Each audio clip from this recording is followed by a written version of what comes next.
बलूचिस्तान अवामी party के वफ्द की चौधरी बरादरान की रिहाइश का आमद। वफ्द में खालिद हुसैन मक्सी, मोहम्मद असरार तरीन, एहसानुल्लाह रैकी, जुबैदा जलाल, रुबीना इरफान शामिल हैं। वफ्द ने चौधरी शुजात हुसैन और परवेज इलाही से मुलाकात की।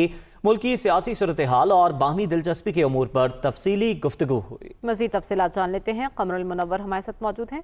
कमर, चौधरी परवेज इलाही तो कह चुके हैं कि हम अपना फैसला कर चुके हैं, हतमी ऐलान नहीं किया गया।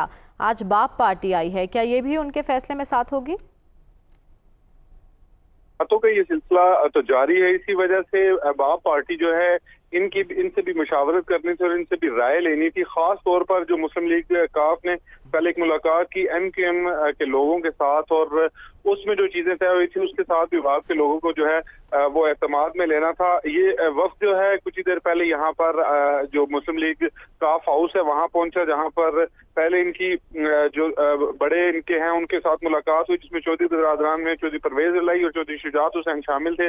और उसके बाद इस मुलाकात में बाकी वज़रा जो थे वो भी शरीक हुए, जिसमें चौधरी तारिक बशीर चीमा, मुनस इलाही, मेंबर कौमी असम्बली सालिक हुसैन और हुसैन इलाही जो हैं वो भी शामिल थे।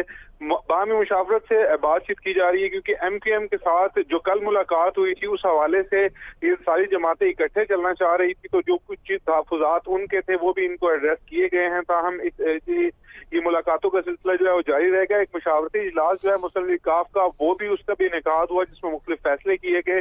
कल भी ये इजलास जारी रहेगा और मुलाकातों का सिलसिला जो है कि कल भी इसी तरह जारी रहेगा। बहुत शुक्रिया कमर, आपने अपडेट किया।